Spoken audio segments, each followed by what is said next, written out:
Nurses and other medical staff are needed here in the 4 states. I'm Bronte Sorotsky with how one Ottawa County Commissioner is proposing to use relief funds to help a local nursing program.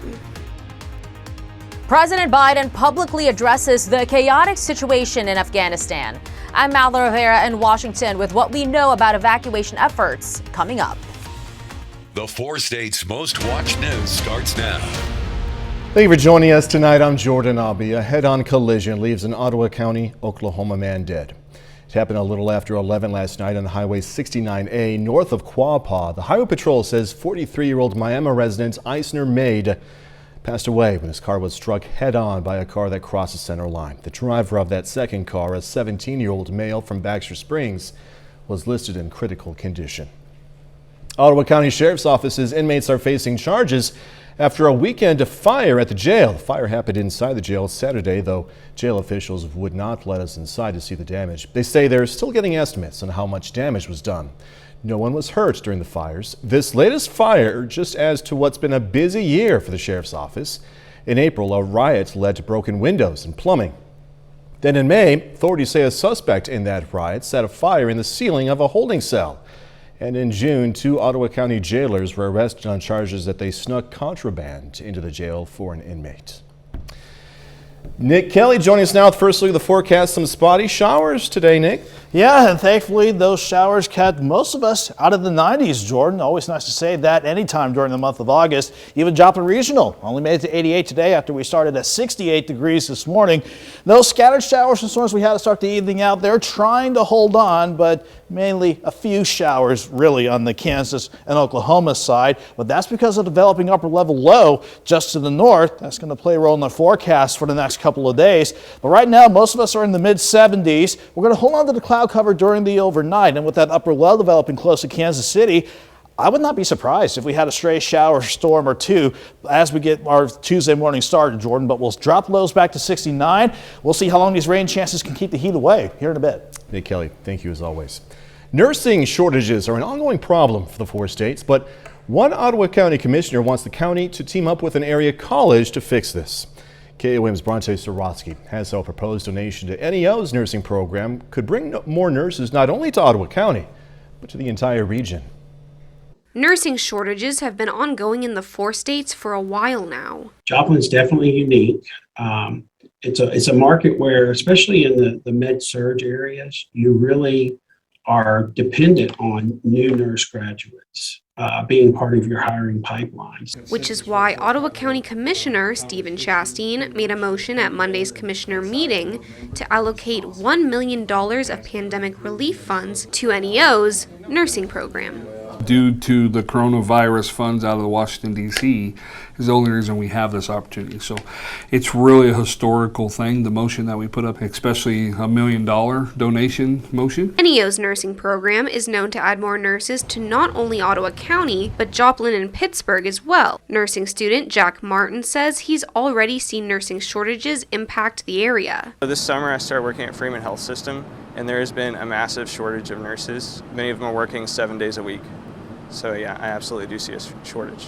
Martin hopes this donation, if approved, could incentivize more students to join the program, bringing more nurses to the 4 states. I think if they hear that there's new facilities in place, then students will definitely maybe come have a look at NEO. NEO's president adds that this donation could also allow more real-life experiences for students they may not otherwise get in the classroom. The nursing program allows up to 30% of their clinicals to take place in simulation labs, and so simulators, birthing simulators, there's lots of different type of simulation labs that we could utilize. Some of ours that we have are out of date. Ultimately, the donation, if approved, would create better experiences for nursing students, adding quality nurses in an area that needs them. In Miami, Bronte Sorotsky, KUAM News.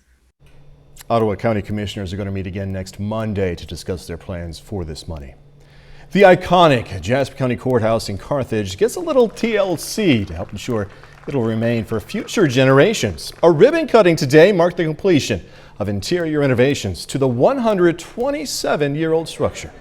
The work to the first floor was mostly cosmetic, but the second and third floors got complete renovations, including new floors, ceilings, and wiring, intended to update the building while also preserving its history and beauty. That was the first mission, was to make sure that we brought somebody on board that shared that vision and knew that we needed to preserve the treasure that we had and preserve what it meant to everybody, but by the same time have a vision that would bring it up to the 21st century. And although the inside looks a bit different, the exterior of the building is the same. A gorgeous building. An international effort is taking place right now in Afghanistan to help people desperate to leave that country. Evacuation flights out of Kabul were stopped after hundreds flooded the runway. President Biden, who has been criticized for his response to the crisis, made his first public comments about it. Fox News correspondent Madeline Rivera has the latest from Washington. At least 6,000 U.S. troops will be on the ground in Afghanistan in the coming days as the situation there gets more tense. The Taliban now going house to house in Kabul looking for U.S. allies. After 20 years, I've learned the hard way that there was never a good time to withdraw U.S. forces. President Biden is responding publicly for the first time since the Afghan government collapsed. Dramatic images from the airport in Kabul showing throngs of people rushing to the tarmac, desperate to catch a flight and leave the country. At least 7 people are now dead in the chaos. U.S. forces also killed 2 gunmen who fired into a crowd of Afghans. But if Afghanistan is unable to mount any real resistance to the Taliban now, there is no chance that 1 year, 1 more year, 5 more years, or 20 more years of U.S. military boots on the ground would have made any difference. It only took 10 days for the Taliban to take over the entire country after the U.S. spent 2 decades in the nation at a cost of $978 billion. Military officials warn U.S. withdrawal could increase terrorism threats. Is going to be preeminent among world jihadists. Many Republicans are slamming the president, saying he's largely to blame for the crisis. He ignored the advice of his national security advisor on this. The U.S. is preparing to house thousands of Afghan refugees on military bases, including Fort McCoy in Wisconsin and Fort Bliss in Texas. In Washington, Madeline Rivera, Fox News. Vaccine mandates are being implemented in several cities across the country in an effort to curb the spread of new COVID-19 cases fueled by the Delta variant. Fox News correspondent Alex Hogan has more now from New York. The Delta variant causing a surge of COVID-19 cases in at least 40 states across the country. In Florida, demand for testing is skyrocketing, and with some large state-supported sites closed, local testing centers are left to pick up the slack. I went and I sat for 3 hours before I can even get a test. We're just seeing more sick people coming in. Unfortunately, we're seeing a lot of our own staff get sick now too. And so we don't always have the manpower. Meanwhile, in an effort to curb the spread of the virus, some cities are enacting vaccine mandates. New York City's mandate going into effect Tuesday, requiring people to show proof of at least 1 dose of the vaccine for certain indoor activities like dining. Enforcement of the policy will begin on September 13th. We want people to enjoy the fullness of the city, but you got to be vaccinated to do it. New York City, once again, leading the way, showing that we can make a difference in fighting Delta through vaccination. However, some business owners concerned over the mandate saying it should not be their responsibility to enforce it. Many also don't want to lose business as they continue recovering from forced shutdowns during the pandemic. It has been a very bumpy up and down road, and to ask restaurants to go through another struggle is tough. You're really asking restaurant business owners to cut their business in half again after what we've already gone through. San Francisco is also implementing a vaccine mandate, this one going 1 step further, requiring full proof of vaccination. In New York, Alex Hogan, Fox News. Nick is next with a complete look at the forecast, and a bit later it's the opening day of high school football practice in Southeast Kansas. Gonna hear from Pittsburgh and Frontenac football in sports. We have kept things pretty warm today, but thankfully everyone out of the 90-degree heat that we were certainly trying to put behind, especially ever since last Thursday's sweltering heat and humidity. This is what our day looked like overall, though, from Indigo Sky Casino and Resort outside of Seneca, Missouri. A nice looking start to the day, but then the partly sunny skies really started to blossom into scattered showers and a couple of thunderstorms. And if you saw needle storms at a distance, it looked amazing while you stayed dry. 88 degrees. That was as hot as we went yesterday at Joplin Regional after dropping back into the upper 60s this morning. Back to about 88 degrees for this afternoon. And again, that is a good warm up despite the eventual scattered showers and storms that we saw really get going during the afternoon. And of course, they are trying to taper off somewhat as we go into the rest of the nighttime. So far, the rain from today, again, very hit and miss, averaging out about to a tenth of an inch, but underneath any heavier pockets of rain, you can follow the color coding, pushing over half an inch to maybe about an inch and a half under the heaviest downpours. And what we did have to start the evening out so far has whittled down to a couple of showers for the most part, really. One right on top of downtown Tulsa, one clipping northern Washington and northeastern Osage counties in Oklahoma, and another shower, let's say from about Uniontown to about Moran. That is pretty much the only shower I see on the board in southeastern Kansas. In the meantime, 7th range line, we're looking dry, but mostly cloudy. Just trying to keep temperatures at 75 though, but thankfully that breeze is pretty light out of the east at 3 miles per hour. Most of us are sitting in the mid 70s right now, maybe a couple upper 70s in our far western communities, but everyone will drop back into the upper 60s tonight, despite the mostly cloudy skies staying in place as we go through the night.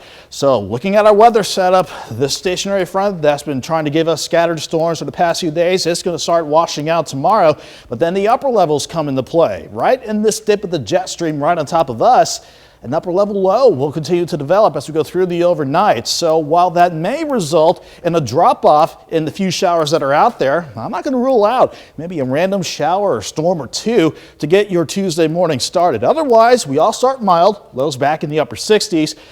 I think we're dry to start the afternoon out, then we'll see right on cue some scattered storms again for your Tuesday afternoon. But like today, maybe some heavy pockets of rain, but that's about as strong as they should get. 69 in the morning, 83 by noon. Afternoon highs right around 88 degrees. Going into Tuesday night and Wednesday morning, any storms out there will fade away. Then I think with the upper low still nearby, we'll see a bigger scattering of showers and thunderstorms. Couple that with partly sunny to mostly cloudy skies. You can see how it will keep temperatures into the 80s for highs. So as far as rain goes for the next 2 days alone, some spots might see as little as a tenth of an inch or quarter of an inch. Maybe some spots pushing over 2 inches of rainfall, depending on where those heavy pockets of rain set up. Thankfully, though, these rain chances will keep temperatures mainly in check. 88 tomorrow, 87 Wednesday, upper 80s Thursday and Friday. However, Jordan, once we get rid of the rain chances by early next week, 91 on Sunday and 94. Surprise, surprise on Monday. Today it wasn't that bad, though, in terms of heat. Yeah, warm, a bit humid, but nothing to complain about, really. No. We've seen worse. We've felt worse. Oh, yes, we have. Dick Kelly, thank you. Catch you in a little bit. Coming up, reaching some sort of agreement in D.C.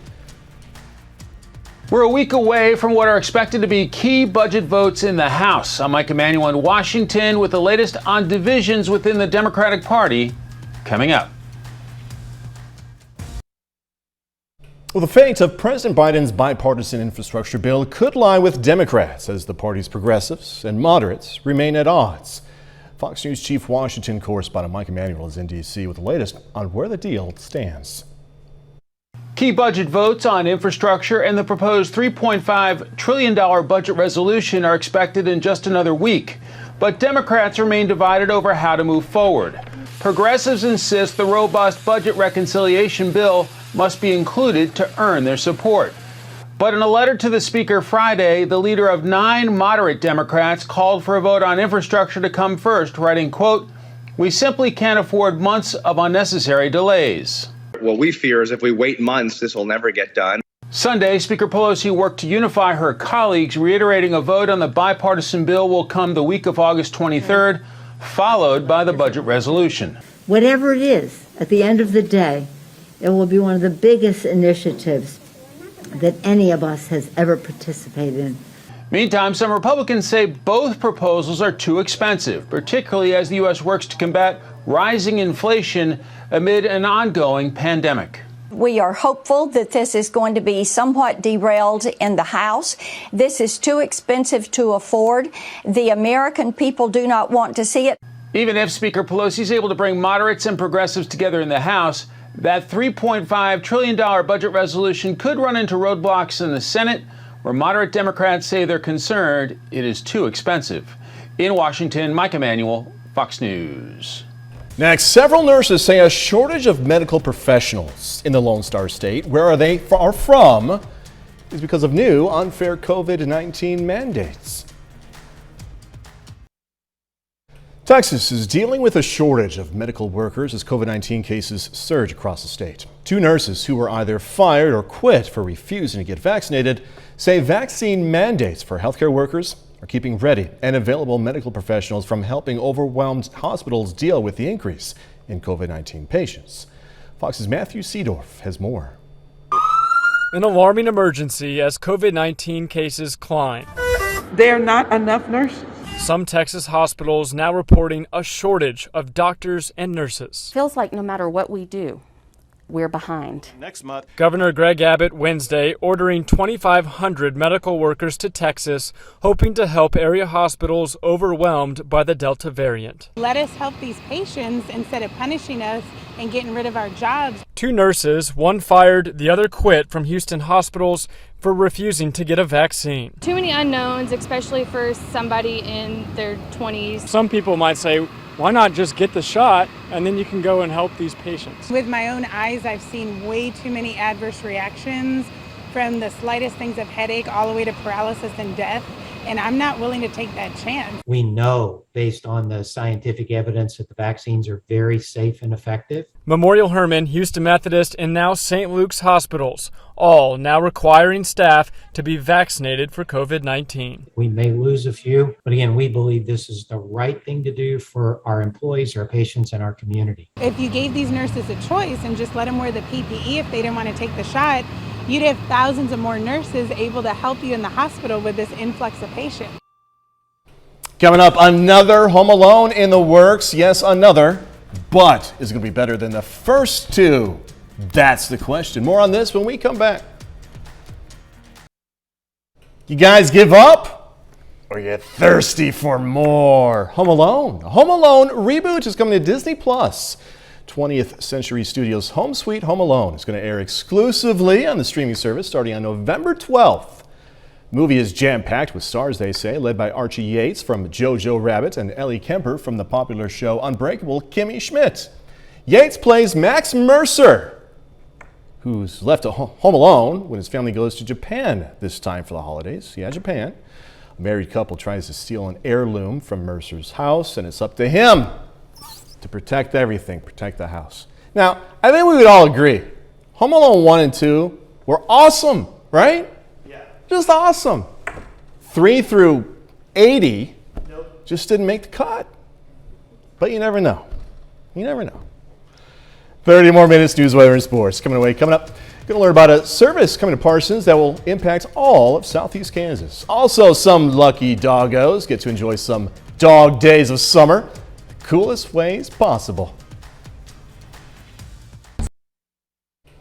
Parsons, Kansas is picked as the new home to a regional training center for law enforcement. The Kansas Law Enforcement Training Center, based in Hutchinson, has decided to add a regional training center in Parsons. It's going to offer training to county and city police, patrol and probation officers, and dispatchers in 16 counties in Kansas.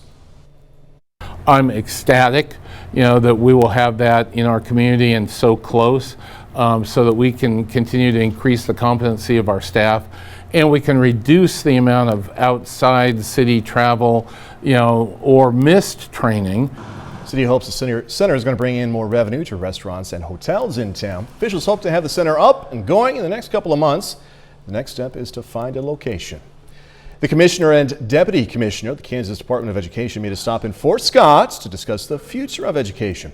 Everyone was invited to attend and talk about success stories as well as challenges.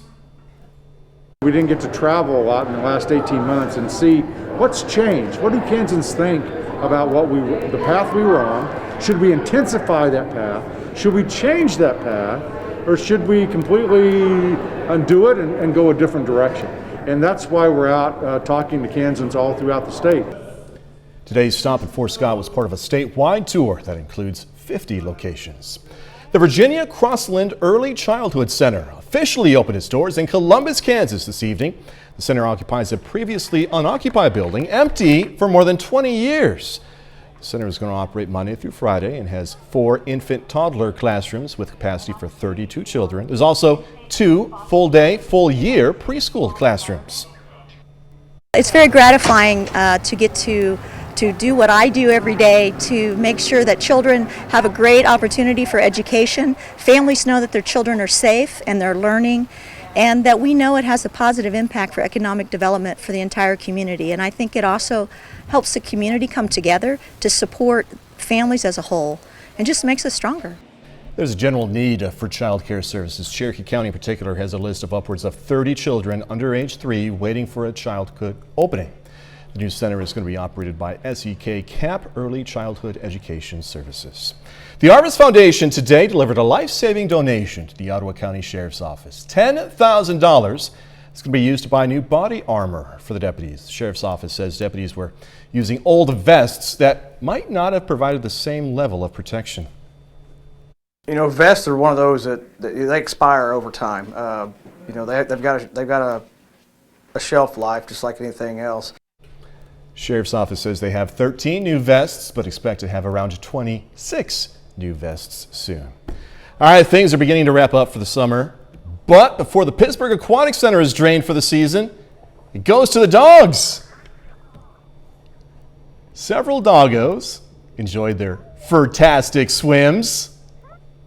So the dog swim's really awesome for the dogs to come in and socialize, as well as the parents of the dogs to come in and just kind of have fun and exercise. This is the one time during the year that we get to allow the dogs come in and swim. Yes, if you have a dog, that makes it so you are a parent. That in itself. This was the 13th year of the Pittsburgh Aquatic Center Dog Swim. Fun times. Person responsible starting a wildfire in Utah that's burned at least 2,500 acres now could be held liable if police can find them. Fox's Ben Winslow has this story.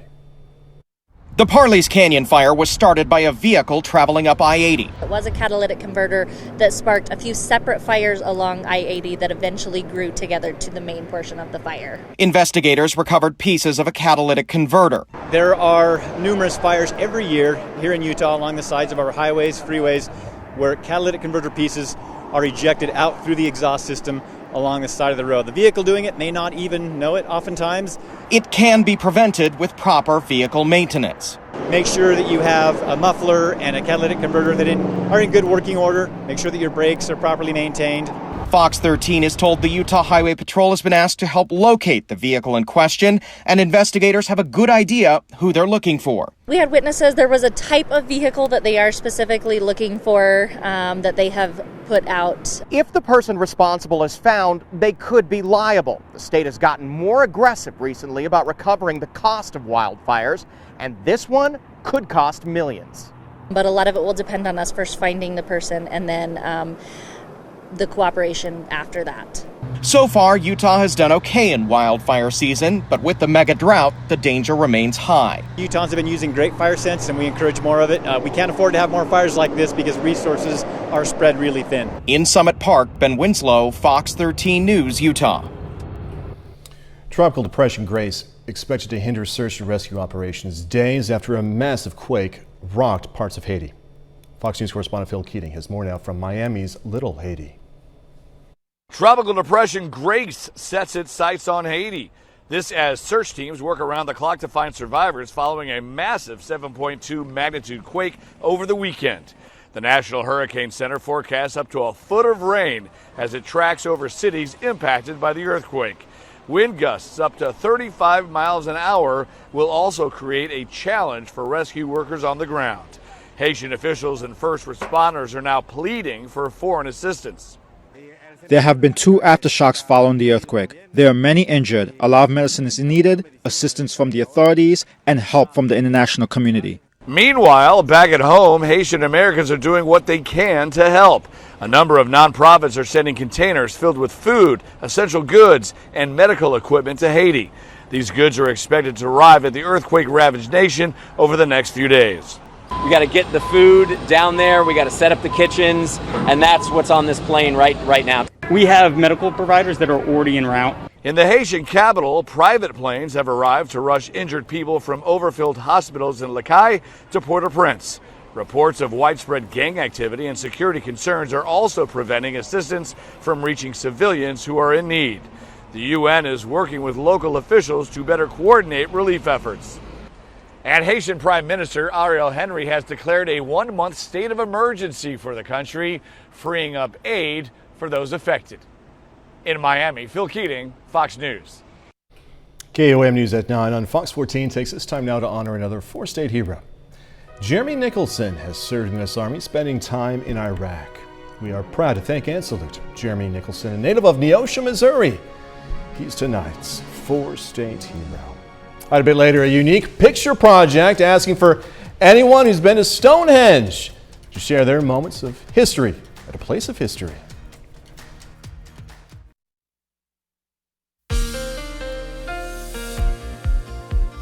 Despite some scattered rain and storms, we did manage to keep kind of on the warm side for this afternoon, but thankfully, because of the rain and the cloud cover that we saw plenty of over Indigo Sky outside of Seneca, Missouri, and all across the area, it kept most of us away from the 90-degree heat, and thankfully, that's going to be the overall trend as we continue through the rest of the week.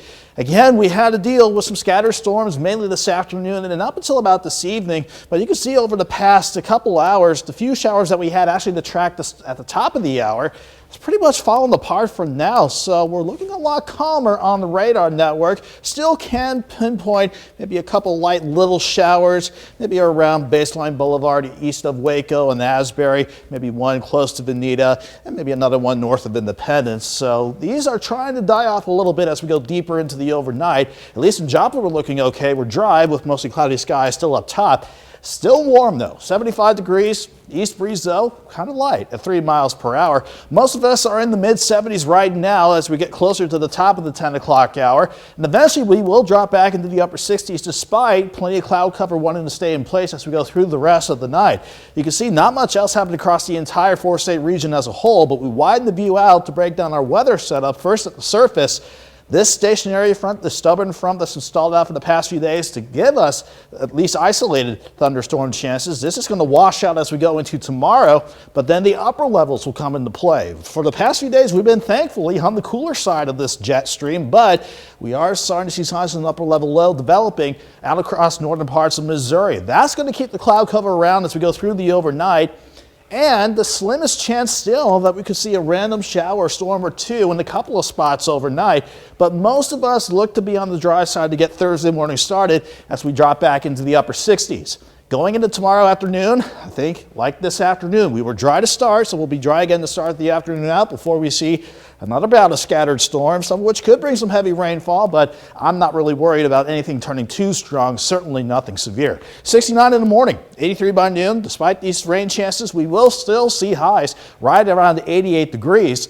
Any thunderstorm chances hanging around for Tuesday evening will fade away going into Wednesday morning, but as the upper level low really gets going, we'll see an increase in our rain chances, especially in coverage, as we stay in the upper 80s for Wednesday afternoon. So over the next 2 days alone, our rain chances could vary between a tenth of an inch on the low end to maybe over 2 inches, depending on how the heavier rain sets up and passes on through.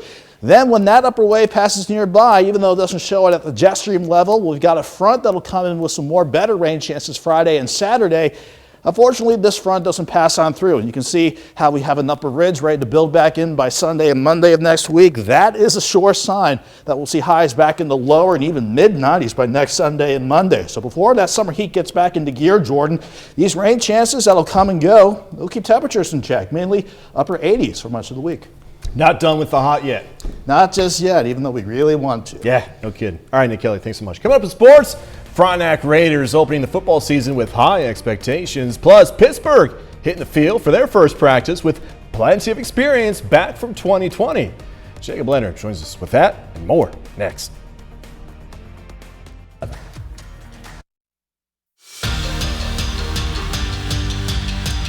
Today is the opening day of fall practice for Kansas high school sports. The Pittsburgh Purple Dragons hit the field for their first football practice this afternoon with less than 3 weeks until their season opener. Now, Pittsburgh finished at 500 last season, going 5-5 in 10 games. This year, the team is kind of loaded with seniors. The Purple Dragons have 7 starters back on each side of the ball. All but one are seniors. Now, that experience and their run game are what Pittsburgh will be leaning on this fall. It's fun watching the older kids start coaching the younger kids. First day of practice, and the older running backs are already showing the young ones, this is what you do on this, and that's fun to see. The kids are understanding it, and it means more to a freshman when a senior's telling him what to do than when a coach is. So it's cool to see how they've matured and taken on that leadership role. Now, Pittsburgh opens the season on September 3rd on the road against Labette County. The Frontenac Raiders also hit the field today for practice number 1. Now, the Raiders had an up-and-down 2020, dealing with injuries and the pandemic on their way to a 6-5 season. But like Pittsburgh, they have some experience back in key spots and have their eyes on a deep playoff run this fall.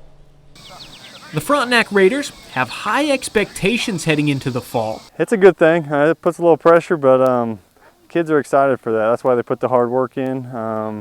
They wouldn't want anything else. We know we're going to get everybody's best shot, so we just go out every game.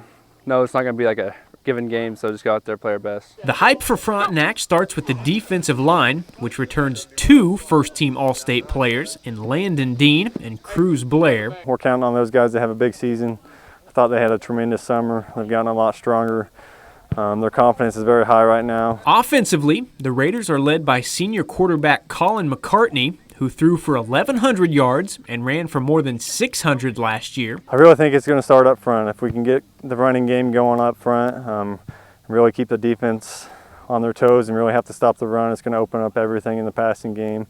Colin's got the ability to do both. We got a lot of great receivers, a lot of seniors outside that can make some big plays. The goal is to compete into November, but Frontenac will have to be good early, facing a Columbus team in Week 1 that went undefeated in the regular season last year. I mean, but it's always exciting. We got Columbus, they're a great team, so give us a good challenge first week. Oh, it's huge. It shows day 1 practice is important. These first 3 weeks, we got to get in the best shape possible. We got to install as much as we can, get ready for Columbus. We know they're going to be tremendous. They got some great players, great coaches. They gave us the loss last year to start the season, so we're excited to get that opportunity back. Frontenac's season opener against Columbus will be in Frontenac on September 3rd. Finally, the KOAM Pigskin Preview is now available. And we've changed some things up a little bit, making this year our first fully digital publication. Here's a look at our landing page at KOAMnewsnow.com/pigskin. Now, when you're there, you'll see logos for all of our teams in the preview from Missouri, Kansas, Oklahoma, and then our junior colleges and universities. If you click on a team page, see all of the content you would normally see in our magazine: 2020 reviews, returning players, schedules, and 2021 outlooks. Maybe the coolest part, my favorite part at least, at the bottom of each page, whenever we shoot highlights from your team this year, those highlights will be on this page so you can check in throughout the season to keep up with your favorite local teams. And that's a look at sports. We're back with more news after this. The organization English Heritage has been long caring for some of Britain's oldest buildings and monuments, including the world-famous Stonehenge. Built over 5,000 years ago, Stonehenge is probably the most famous prehistoric site in the world. But as Ian Lee reports from London, a recently uncovered testament to our enduring fascination with the stones came from a very different rock legend. There's something magical about these stones. They draw people, both the young and the young at heart. So the folks at Stonehenge put out a call for people to share their family photos from this historical site. And that's when things got interesting. Our photo was much older. Archivist Dennis Pellerin's team found the monument's oldest family photo from the 1860s. And this isn't just any ordinary picture, but a stereo card. 2 almost exact images that, when combined, create a 3-dimensional experience.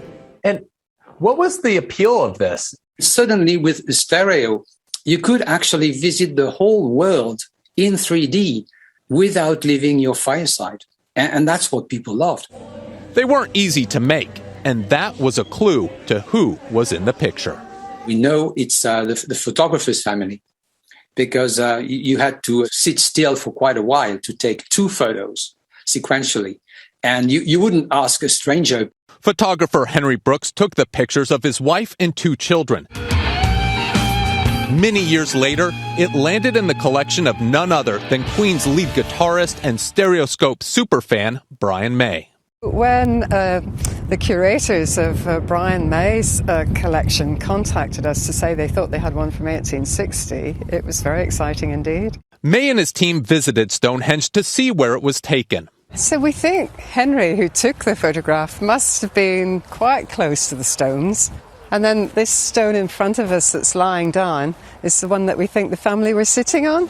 Stonehenge had its own collection of stereo cards, and that got May thinking, what if he put them to Queen's hit, Who Wants to Live Forever?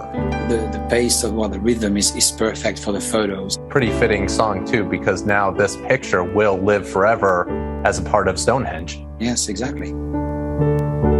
And a chance for photographer Henry Brooks and his family to forever be a part of the story of Stonehenge. Ian Lee in London. Pretty cool. All right, next, going to check out what's new to DVD, also at home streaming.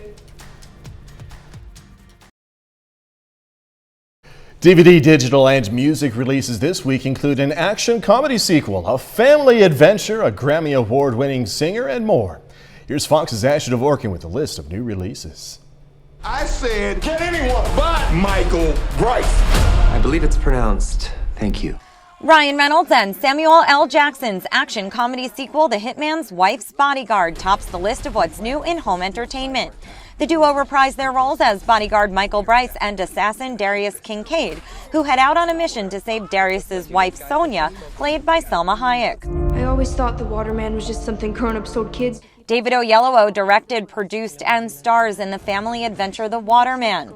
It follows a young boy in search of a mythical figure who possesses healing powers to help save his ailing mother. Everything's gonna be all right. The action thriller Rogue Hostage features Tyrese Gibson playing a former Marine trapped with his daughter and several hostages in a grocery store. John Malkovich also stars. Lock all the doors. A social media star becomes the target of an online terror campaign in the horror thriller Shook. Yo, boss, come here, man.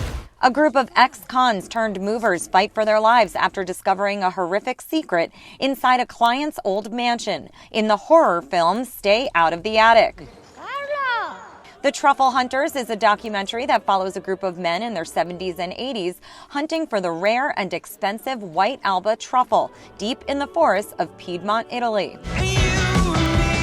For music fans, Grammy Award-winning rock band Switchfoot released their new album, Interrobang. And Grammy Award-winning singer Lorde returns with Solar Power, her first new album in 4 years. In Hollywood, Ashley Dvorkin, Fox News. That's our time for tonight. Thanks so much for joining us. Going to leave you with video of a group of leopard sharks feeding off the shores of La Jolla, California. A beautiful part of the Golden State. Be safe. Do this all again tomorrow. See you then.